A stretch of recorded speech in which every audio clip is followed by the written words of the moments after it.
Bom, bom dia, né? Bom dia. Agora direitinho. Eu já tinha cumprimentado todo mundo, mas não te dei um abraço ainda.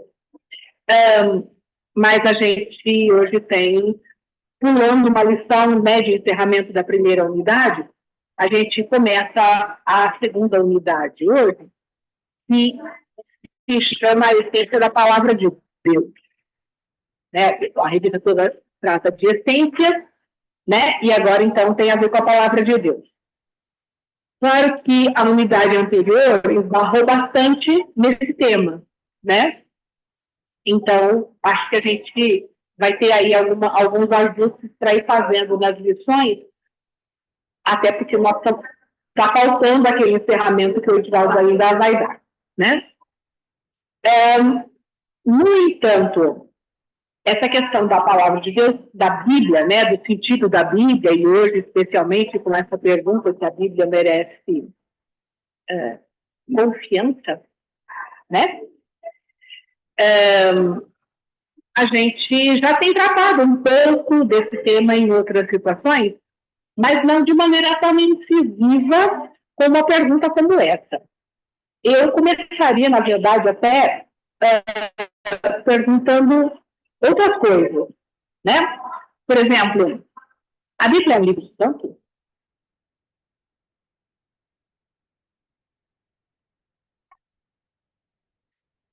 A Bíblia é politicamente correta? A gente anda numa época, né, de muito questionamento sobre literatura e tudo isso, né, das questões que são politicamente corretas, né, as abordagens dos textos mais antigos e tudo isso.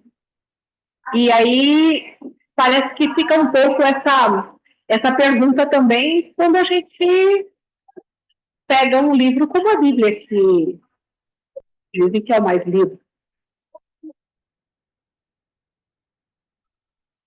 A gente começa a lição com um texto base, que é isso que eu coloquei aqui nesse quadro. Né? O texto faz em 2 Timóteo, de que toda a Escritura é inspirada por Deus.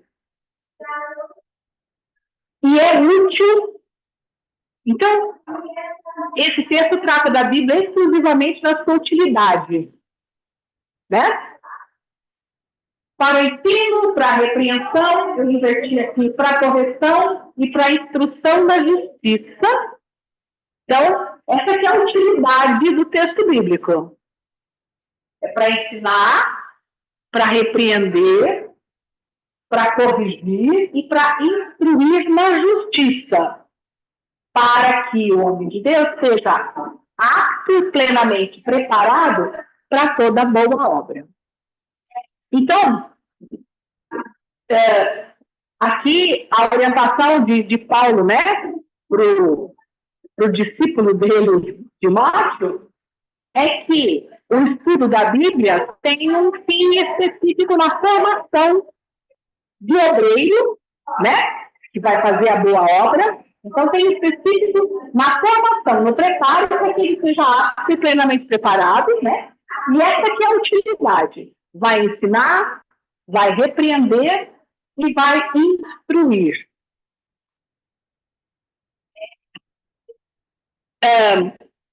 Como é que eu começo aqui a apresentação mesmo, Luciana?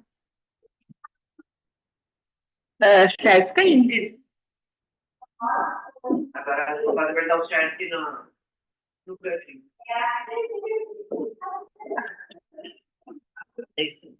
Deu? Já tá lá? Agora vamos pôr na apresentação aqui, né?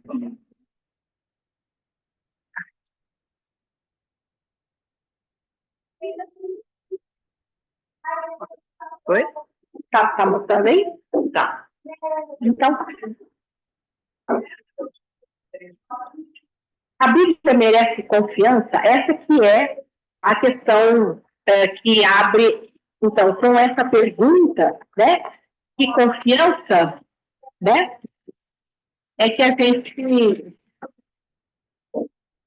Você colocou de uma forma que, na hora que você for compartilhar, que daí não tá trocando, peraí.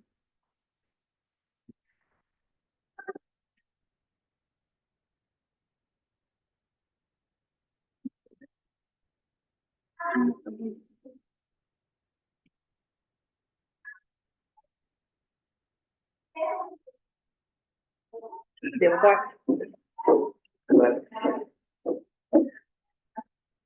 Não tem como a gente começar a tratar desse assunto depois que a gente passou pela aula passada aqui. E eu, então, fiquei consultando muito, né, o texto para dar do que o Edivaldo falou na semana passada. E, a partir disso, então, porque, assim, a gente tem que elaborar alguns olhares sobre esse tema para que seja útil também essa discussão, né? Fiz algumas anotações, então, em cima da aula do Edivaldo, que felizmente já estava acessível para a gente assistir, né? Ele começou falando sobre fato e narrativa e distinguindo o que é fato e o que é narrativa, né?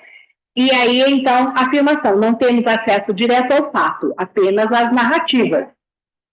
Em qualquer situação, né? De qualquer coisa. Se eu for contar para vocês o que aconteceu semana passada, é desse jeito que a gente vai saber, é desse jeito que vocês vão saber. Vocês não vão ter acesso ao fato, mas à minha narrativa. Portanto, interpretar um texto é trabalhar os conflitos envolvidos na história, na cultura e na fé de pessoas e comunidades do tempo em que foram escritos e do tempo em que estão sendo lidos. Então, a gente tem esses dois mundos quase, né? Quando a gente fala da Bíblia mais ainda, né? Então, para se comunicarem, primeiro levantam-se os conflitos e depois é que a gente vai começar a trabalhar e entender. E então a gente tem que olhar o texto bíblico como uma obra aberta, mística, poética, alegórica e tudo isso.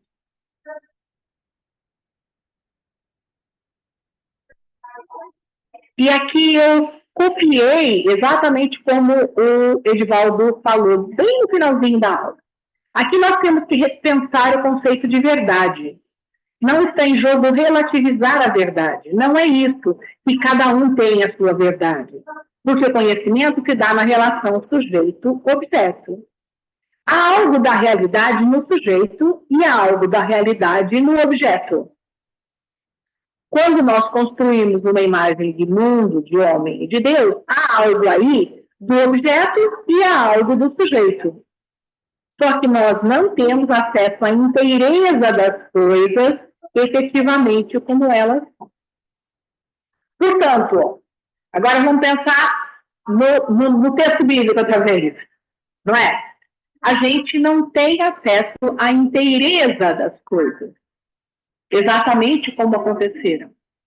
Mas o nosso acesso é de construir a imagem sobre aquilo que a gente está lendo e, ao mesmo tempo, aquilo que está sendo lido vai passar uma parte da verdade do seu mundo, né, para o nosso conhecimento. Agora, um outro olhar da revista mesmo, do texto da revista. A gente tem o texto base, que eu coloquei aqui embaixo outra vez, mas a revista começa citando uma frase desse Jean-Louis K., que eu não conhecia. Fui pesquisar e descobri muita coisa, aliás, já falo o quê. E a frase que está citada na revista, então, é essa, né? A verdade que a Bíblia apresenta não é apenas uma parte da verdade sobre a vida ou sobre o destino humano, mas uma escolha que afeta a existência do seu leitor. Eu acrescentei aqui a intencionalidade do leitor.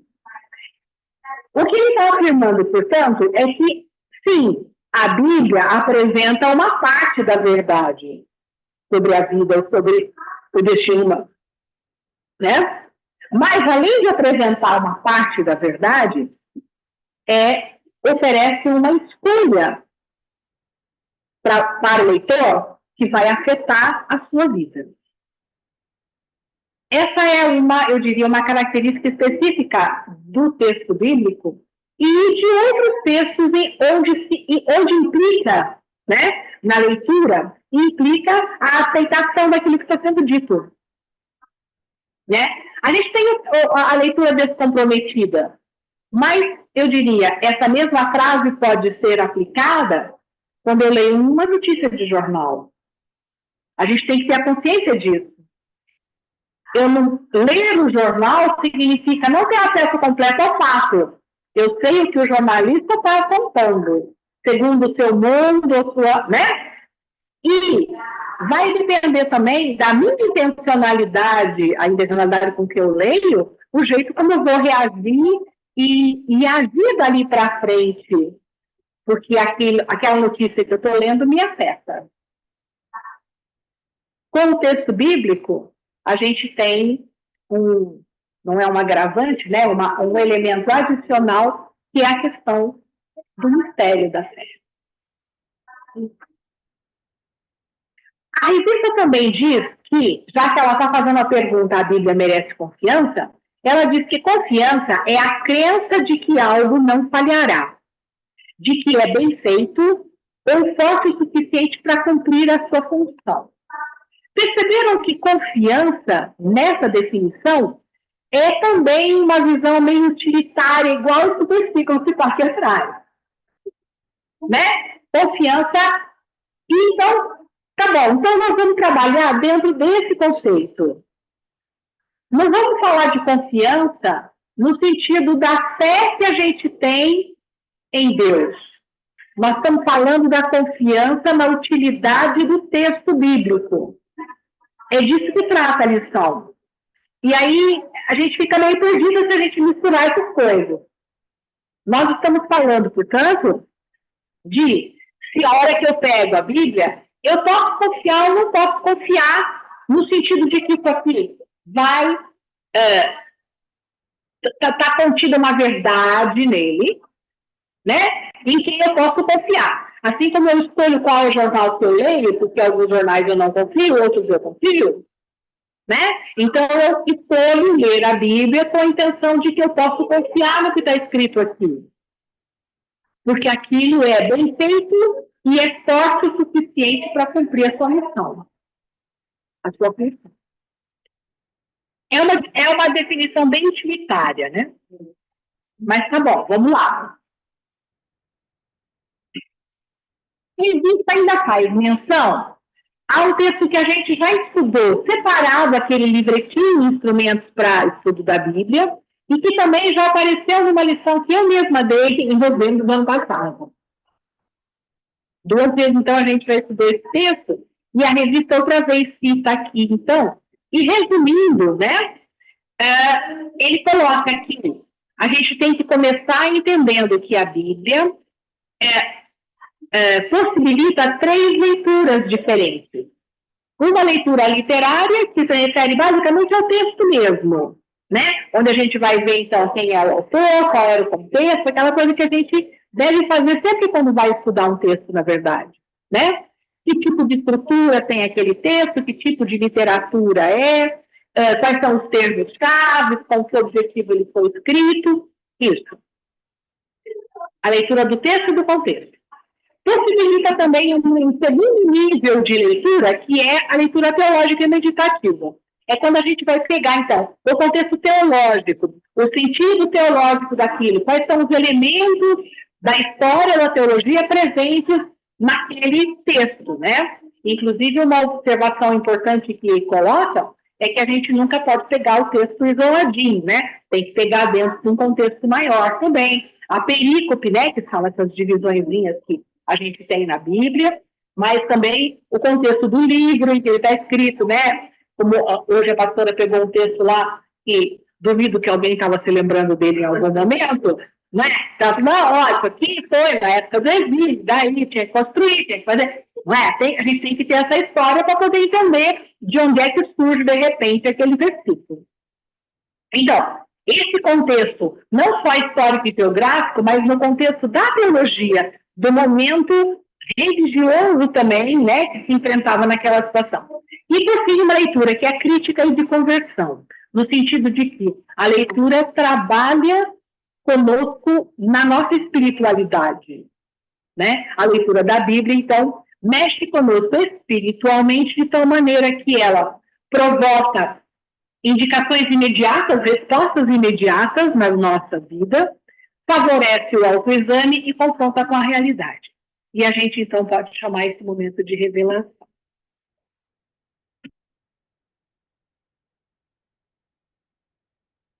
Tem outros olhares, porque aí, como eu falei, né, a hora que eu li aquela frase citada no começo, daquele autor que eu não conhecia, fui procurar quem era, o Dito Cujo, né? E ele é coautor desse livro, Metodologia do Antigo Testamento, que dá para a gente baixar na internet, tá? É um grupo de teólogos católicos que trabalham auxiliando no Vaticano, inclusive, as sessões de interpretação bíblica, né? E eles é que escreveram, então, alguns artigos aí dessa metodologia do Antigo Testamento. É interessante, acho que vale a pena a gente baixar e ter disponível, porque, inclusive, na próxima aula dessa unidade que eu vou dar, eu vou trabalhar um pouquinho melhor algumas questões que eles colocam aqui.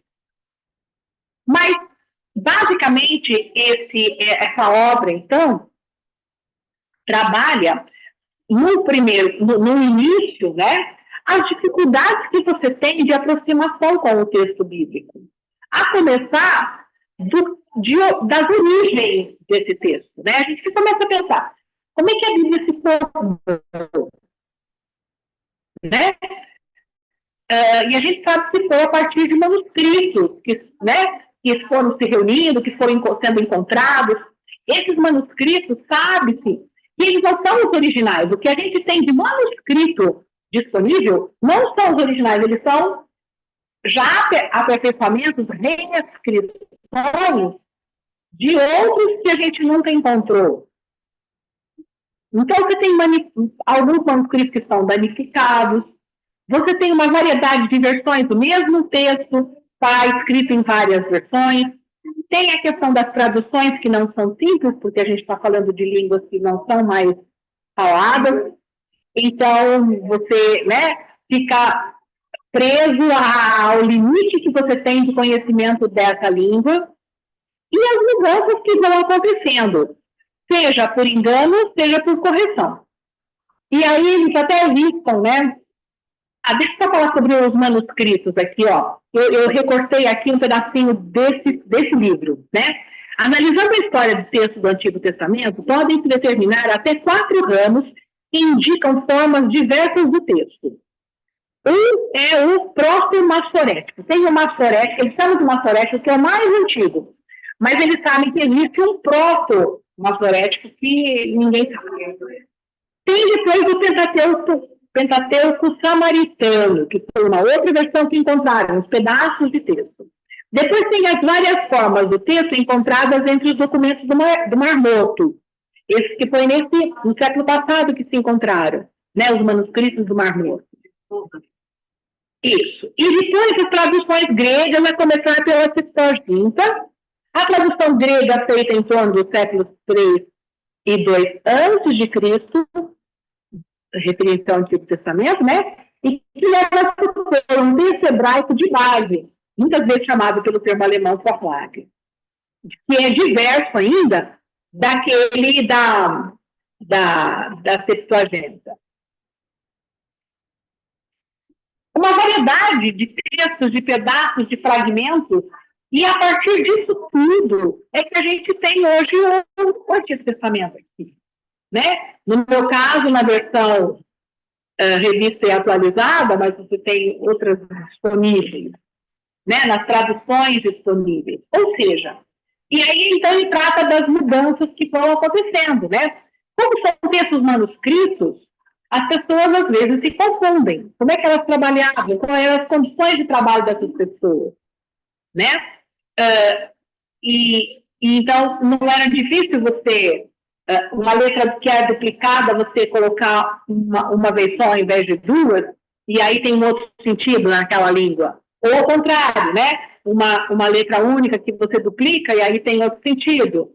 E aí cita até alguns exemplos, né, de lugares em que veio a palavra de Deus e aí veio a palavra de Samuel.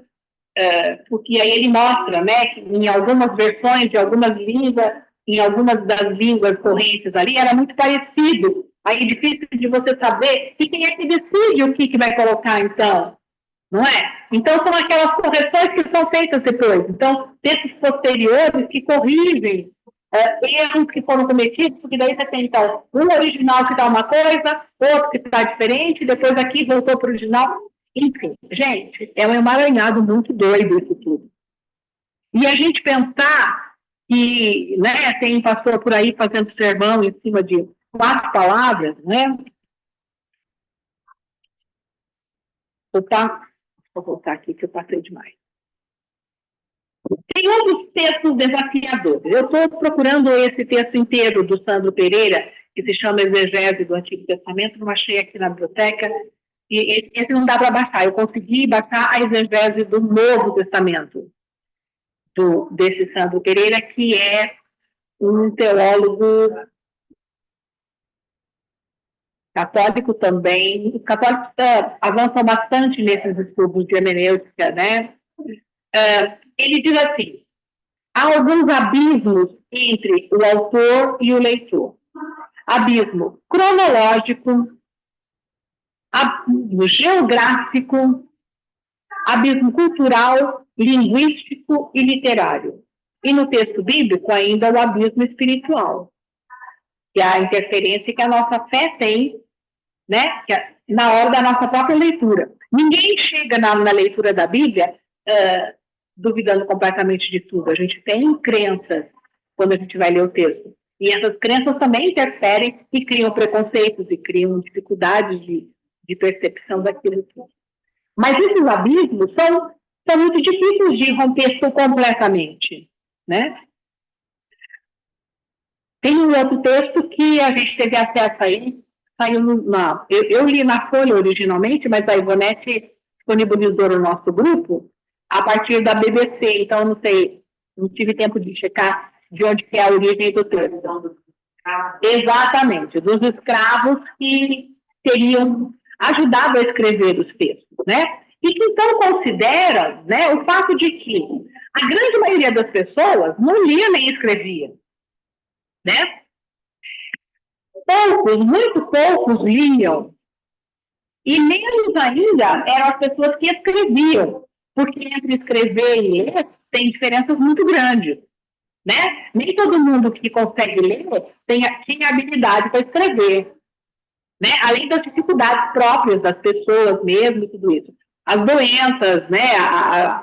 Enfim, que dificultavam isso e a iluminação, né? A questão dos óculos. Isso, da visão, da habilidade da mão mesmo para escrever e tudo isso, né? Então, acabava tendo, muitas vezes, pessoas que, em princípio, não tinham muito a ver com a história, né? Mas que estavam lá para escrever o que estava sendo falado. E, em outros momentos, eram pessoas que já tinham se aproximado da fé, eram de confiança do grupo estou falando agora do Novo Testamento, né? De confiança do grupo de discípulos, e que, então, era contratado, digamos assim, para escrever aquilo que estava sendo discutido, né? Então, supõe-se que essas pessoas discutiam com os discípulos até chegar num acordo do que escreveu. Fiquei pensando quando a gente começou no final da década de 70 a rascunhar o plano para a vida em missão, né? E era isso, né? A gente virava a noite para escrever uma frase lá e discutindo se aquela frase estava correta, se era isso mesmo que a gente pensava. E me lembrou disso quando eu fiquei pensando aqui, como é que as pessoas de fato chegavam ao texto que a gente tem acesso hoje, não é? Que era, então, um registro da expressão de como é que se compreendia aquilo. E se levava em consideração também quem é que orienta aquilo tudo, afinal, né? Porque a gente vê as diferenças de orientação para cada destinatário, né? Também li alguns textos de autores agnósticos para entender um pouquinho o que eles pensam sobre isso, e é uma loucura, é uma doideira, gente, isso tudo. A hora que a gente começa a pesquisar, a gente fica maluquinho, né? Eu fiquei Eu tinha pouco tempo essa semana para ler, mas sexta e sábado eu fiquei só nisso aqui. É muito doido.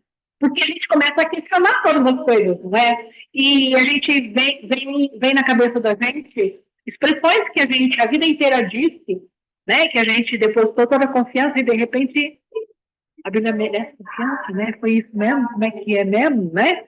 E isso tudo reflete no próprio jeito como a gente reage, como a gente trabalha a nossa fé, não é? Por que eu preciso, e aqui tem a utilidade do texto, né? Para que eu preciso que aquele versículo seja realmente aquilo que Jesus falou, né? Isso é uma coisa que me passou pela cabeça em alguns momentos essa semana. Mas aí a gente tem os textos bíblicos para ajudar um pouco a gente a acalmar, né? O primeiro texto que eu quero trazer aqui, então, é o de 2 Pedro, que diz assim: assim temos ainda mais segura a palavra profética. E vocês fazem bem em dar atenção a ela, como a uma luz que brilha em lugar seguro, até que o dia clareie e a estrela da alva nasça no coração de vocês. Esse pedacinho aqui me lembrou um pouco aquilo que o Edivaldo estava falando na semana passada. E a gente vai se aproximando, e cada vez que a gente vai se aproximando, a gente vai entendendo melhor, né? Então, é a luz que está brilhando no escuro e aos poucos, né? Quando o dia clareia, finalmente a gente vai conseguir entender. Primeiramente, porém, saibam que nenhuma profecia da Escritura provém de interpretação pessoal. Porque nunca jamais qualquer profecia foi dada por vontade humana. Entretanto, homens falaram da parte de Deus, movidos pelo Espírito Santo. Já na semana passada me ecoava também, enquanto eu ouvia a aula, esse trechinho de 1 Coríntios 13. Né? Em parte conhecemos e em parte profetizamos. Quando, porém, vier o que é perfeito, então o que é em parte será aniquilado. Como eu vou saber toda a verdade? Agora vemos em espelho obscuramente, então veremos face a face.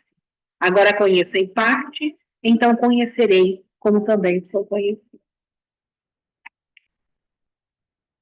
A gente não vai desistir de estudar e nem de confiar no texto bíblico depois que a gente começa a ver todo esse abismo, como diz o estudioso aqui, que nos separa da verdade, né, dos fatos. A gente não vai desistir e nem diminuir a nossa fé se ela está firme, né? Ao saber de todas as dificuldades que se teve para chegar finalmente a esse texto. Quando a gente tem a consciência de que a gente não vai, de qualquer maneira, conhecer plenamente. Até se Deus escrever, né, de uma maneira misteriosa aqui, né, exatamente aquilo, nem assim a gente vai saber. Porque a palavra que eu estou dizendo, vocês não vão saber nunca exatamente o que eu quis dizer. É assim a nossa vida. Essa é a nossa existência humana, né? O Edivaldo falava. É a contingência da vida é essa. O limite da nossa vida é esse. Que a gente tem uma visão parcial de tudo aquilo que acontece. Agora, se a nossa fé é suficiente para tomar esse texto como uma parte daquilo que Deus quer dizer para a gente, isso já é suficiente para a gente fazer muita coisa. Essa é que é a grande questão. Se a gente ficar dependente do ponto e da vírgula aqui, aí fica difícil. A hora que a gente consegue sair e aprender tudo isso, ter consciência de que, né, as coisas são todas flutuantes, o que parecia tão firme, que a gente aprendeu desde o começo dos versículos bíblicos de cor na escola dominical, e agora, de repente, parece que as coisas podem mudar, Isso pode nos abalar. Mas se a gente tem a fé suficiente para acreditar que o pouco que a gente entende de Deus nos basta para seguir, e é um pouco que a pastora no finalzinho falou hoje no sermão, né? Então a gente consegue já fazer muita coisa. Porque aquilo já implica em grandes mudanças na nossa vida. O Wesley estimulava, né, as pessoas a separar tempo para a devocional, separar tempo para o estudo e para o preparo devocional. Um pouco isso que esse versículo diz, né? Porque a vida devocional, né, ela serve para ensinar, para corrigir, para preparar as pessoas para o desafio da missão. É para isso que o texto bíblico também serve. Mas a Bíblia é meio de graça, porque é através da Bíblia também, é um dos meios pelos quais a gente pode chegar à santidade. A Bíblia é meio de graça, não é possível. E a gente não pode deixar isso. Isso não pode parecer contradição com a pergunta que a gente está fazendo aqui, se a Bíblia merece confiança. Ela é alimento da fé, né? E o Wesley afirmou assim, né? Toda a escritura é inspirada por Deus. O Espírito de Deus não só inspirou aqueles que a escreveram, mas inspira continuamente e assiste de modo sobrenatural àqueles que a leem com sincera oração. É um modo sobrenatural que não adianta a gente querer entender à luz da ciência, da razão, como que o texto que a gente está lendo nos transforma de verdade. Mas ele transforma e a gente sabe disso, que nós já todos passamos por isso. Então, a hora que a gente está lidando com fé e razão, a gente pode estar numa gangorra, em que uma hora pega mais a compreensão da razão, a compreensão de que aquilo é uma coisa provisória e parcial, e outra hora, aquilo, o mesmo texto, vai nos tomar completamente e nos transformar completamente. Uma coisa não elimina a outra, isso que eu acho que é uma coisa que a gente precisa ter claro. A gente está perguntando, né, se a Bíblia merece confiança. E aí, lá naquele livretinho que a gente estudou, dos instrumentos para o estudo da Bíblia, a gente tem assim, a leitura, estudo e meditação da Bíblia conduz as pessoas à fé. Mas nem todos os textos falam a todos os tempos, ou a todas as pessoas da mesma maneira. É aquilo que a gente já repetiu várias vezes aqui, né? O mesmo texto a gente lê, de repente, aquilo revela para a gente uma coisa completamente diferente daquilo que a gente a vida inteira entendeu dali.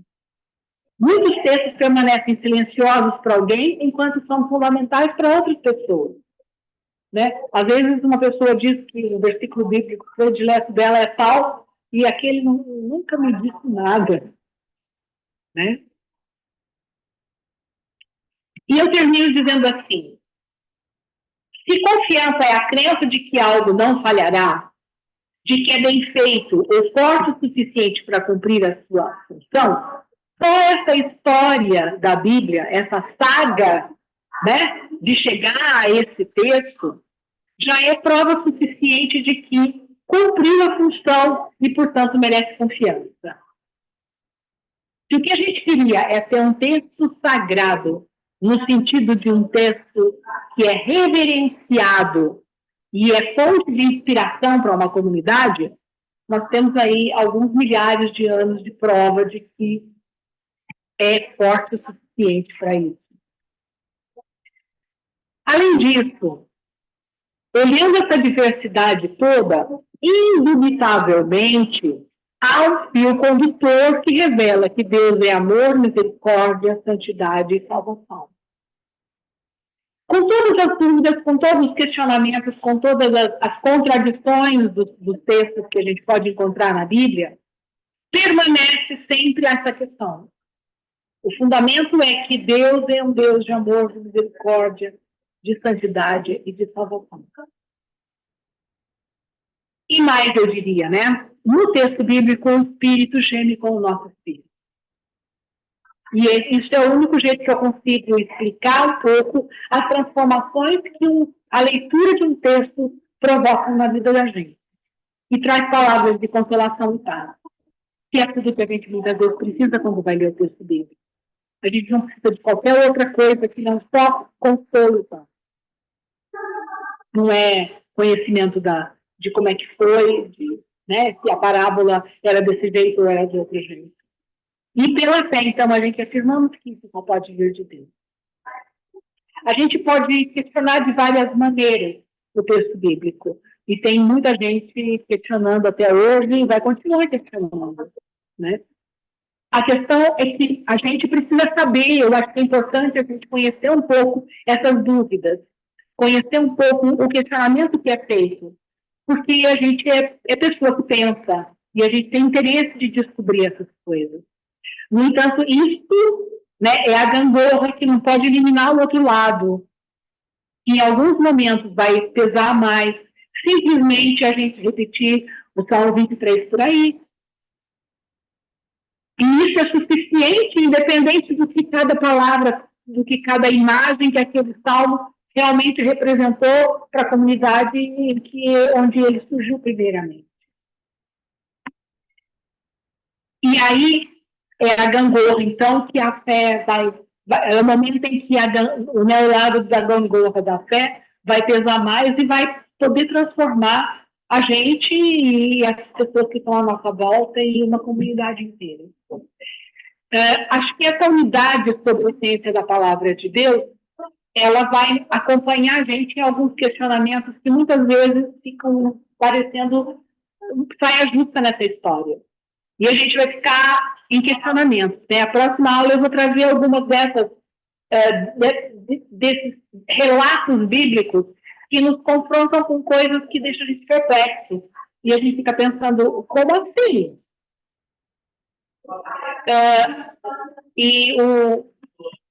Esses autores vão nos ajudando um pouquinho a entender o como assim. Mas a gente não vai entender tudo. A gente não vai eliminar as dúvidas que a gente tem sobre a Bíblia, nunca.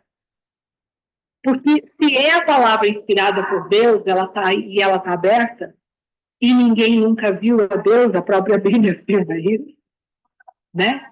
Então a gente vai ter sempre um caminho a percorrer ainda pela frente. A gente não vai mesmo chegar a entender tudo. A gente vai continuar enxergando como ele esteve.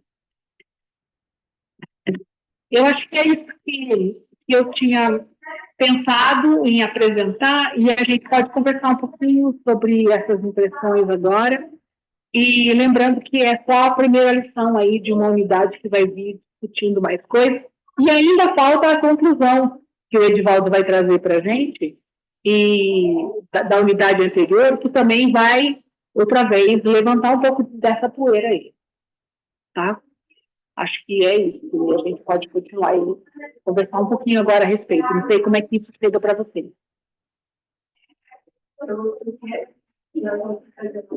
Toca aqui. Eu vou pegar o...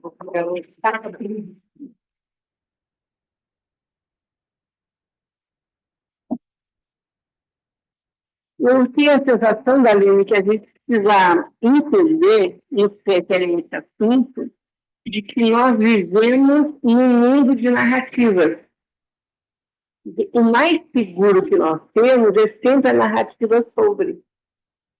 Porque a verdade absoluta a gente não tem. A Bíblia, talvez a Bíblia seja, por mais estranho que possa parecer que eu vou dizer agora, talvez a Bíblia seja o lugar onde mais a gente possa ter a certeza de que a verdade é inacessível. Porque o texto bíblico diz isso, né? Hoje vemos como por espelho, depois veremos face a face. Em nenhum outro autor a gente vai encontrar esse tipo de afirmativa, né? Vai ser sempre uma busca pela verdade, uma busca para definir o que é esse fato, né? Considerando que a lição anterior discute fato narrativo. O acesso ao fato é sempre unilateral, porque é sempre de cada um de nós, e ele nunca fica fidedigno, porque ao falar sobre ele, eu estou colocando nele a minha perspectiva sobre ele, né? E como é que eu vejo E como eu vejo, é resultante de tudo aquilo no que eu estou envolvido, quer dizer, a minha cultura, a minha história, e meu repertório de cada um. Então, por isso que essa verdade ela é inacessível no sentido da fronteireza, como o Edvaldo disse no texto que pegar seria isso mesmo, né? Então, eu acho que a gente precisa se convencer disso. Por isso é que essas pregações, as coisas que tu quer dizer, taxativas e definitivas, são tolas, completamente tolas, né? Porque é impossível ser taxativo em relação a essa verdade. Isso é uma coisa que eu queria colocar, né? Então, assim, temos que aprender a viver num universo de narrativas. Por isso a importância de compreender como é que a gente interpreta as coisas, quais são os elementos que a gente traz para a interpretação daquilo que a gente vive, ou daquilo que a gente vê, ou daquilo que a gente lê, e assim por diante. Pelo menos é sempre necessário que a gente, antes de dar a versão da gente, explique quais são os determinantes dessa versão, né? Isso seria o correto. A gente, eu vejo assim que eu sou mãe, tá? Eu vejo assim que eu sou mulher, eu vejo assim que eu sou cristã e assim por diante, né? Acho que a segunda coisa que eu queria dizer é que todos os autores ingleses que a gente tem consultado, que acompanham nossos estudos, dizem claramente que a Bíblia é inspirada por Deus. Mas ela não é escrita por Deus. Portanto, essa exatidão, essa completude não existe no texto bíblico. Claro que não existe, porque também os escritores bíblicos fazem narrativas sobre os fatos, né? Então, sabemos, então, isso é a segunda afirmativa que a gente, às vezes, não valoriza tanto, mas a gente tem que se dar conta disso. Não é que isso torna mais ou menos verdadeiro, mas isso torna relativo aquilo que está descrito na Bíblia, né? Mas é assim que segue em mim. E o terceiro fato, que eu acho que é o mais importante, no que se refere à questão da Bíblia, é assim, ó, querido ou não, sendo isso satisfatório ou não, a Bíblia é a única versão que a gente tem interpretativa sobre Deus, no qual a gente confia. E não tem outro jeito, né? Deus não fala conosco assim como ele falou aos povos. Então, isso que nós temos na Bíblia é o melhor possível feito por aqueles que viveram as experiências da espiritualidade antes, sobre o Deus que nós cremos. Então, se a gente não consegue levar a sério o texto bíblico, no sentido de que ele não é perfeito, mas ele é o melhor possível, então a gente não consegue sequer desenvolver a experiência da fé. Então a gente vai ficar agnóstico, né? Então não tem Deus, não tem nada, e tá tudo certo. E tem gente assim, tem pessoas que são desse jeito, né? Então eu acho que essas três coisas são fundamentais para a gente se estuda, né? Só estou tentando dar uma resumida no sentido de que o texto é a tentativa mais, eu digo assim, mais apurada em cada época, em cada tempo, em cada pessoa, em cada um daqueles que escreveu, que foi possível produzir para falar sobre, porque a descrição de Deus não é possível, é possível sempre falar sobre, né? Dizer mas definir capa a nossa finitude. Com finitos a gente não consegue acessar isso, né? Para mim é assim que funciona. Desculpa, Farido. Rosa, eu vou completar, talvez, que você falou, que embora realmente sejam interpretações, né, quando a gente pega, por exemplo, os evangelhos, foram escritos por pessoas diferentes, em momentos diferentes, e tem muita coisa semelhante. Então, assim, isso é uma dos fatos que foi realmente, né, inspirado por Deus, porque contam, né, as coisas bem semelhantes em tempos diferentes. Né? Uhum. Um outro lado, o fundamental fala, porque a gente tem, os evangelhos são, na verdade, 4 narrativas paralelas, né? Foram os outros que tem, que a gente já conhece, que existem fora daí, e que não estão na Bíblia, a gente sabe disso, né? Já foi encontrar os outros. Então tem vários aí. Mas, assim, os 4 conhecidos, no fundamental, eles afirmam, né, a mesma coisa. E é interessante que o Evangelho é um bom exemplo para a gente se dar conta que o fundamental está dito nos 4. E tem muita coisa que não é fundamental que é diferente dos evangelhos, né? Fazer tal situação, não, outro não relata algumas coisas. Então, isso demonstra, eu acho que é um exemplo claro dos evangelhos, de que as narrativas podem ser diferentes, mas, na verdade, na medida que o texto é inspirado, o fundamental está garantido. Está garantido. Está garantido.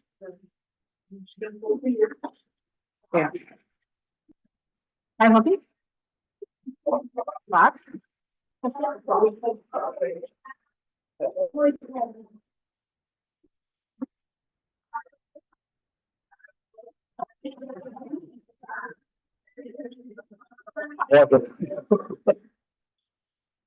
Ainda quer ter duas participações.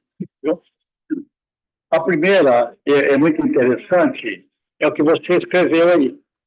Toda a escritura é inspirada por Deus, é útil para o ensino, para a repreensão, para a instrução na justiça e para a correção, para que o homem de Deus seja apto e plenamente preparado para toda boa obra. Quem escreveu isso? Para quem? Porque quem escreveu foi Timóteo, um moço inspirado que teve o ensino da Bíblia, embora a igreja começasse a nascer naquele tempo, mas ele era o pastor desta igreja nascente. Então, aqueles que estavam aprendendo, que estavam ali entrando, porque a aprendizagem bíblica para nós é aprendizagem constante. Então, aqueles que estavam ali aprendiam conforme Timóteo ensinava. A importância do ensino de Timóteo que partiu do entendimento de Paulo, o grande instrutor. A segunda coisa, eu conversava uma vez com um membro da igreja recém-convertido para a igreja metodista. E ele falou assim, nós falávamos a respeito da Bíblia, etc., como estamos falando aqui. Ele falou o seguinte, da Bíblia, do que eu leio, eu não entendo nada, porque eu não leio a Bíblia. Ele era católico, falou. O padre ensinou a igreja, que era uma das pessoas, que a Bíblia não é para todo mundo ler, não. O magistério infalível é exatamente dos padres. Então, são os padres que ensinam, são eles que sabem. E, conforme determinação do Papa, não coloque o livro na mão do povo, não, que o povo vai fazer confusão. Mas, é claro, a partir do momento que aquele senhor se tornou evangélico e pertencia a uma igreja metodista, ele percebeu que o padre não é a única pessoa que deve ler e ensinar. A igreja evangélica ensina que todos têm que ler. Por exemplo, nós temos uma coisa importante. Eu percebo aqui essa nossa irmã caprichosa, lendo, trazendo resultados de suas leituras, pesquisando. Ora, a igreja é aquela que ensina o povo o que é a palavra de Deus. Aqui nós estamos numa escola. Aliás, eu já tenho feito diversas referências à importância da escola dominical. Aqui nós estamos numa escola, estamos sempre aprendendo. O nosso povo metodista, baseando-se em João Wesley, vai prestigiar sempre a leitura da Bíblia, e vai ler sempre a Bíblia, porque o Wesley falava que ele era um homem de um só livro. E que livro que era? Não era os diversos livros que eu tinha ensinado, era o diversos livros que ele conheceu, que ele aprendeu, era aquilo que centralizava tudo, era a Bíblia.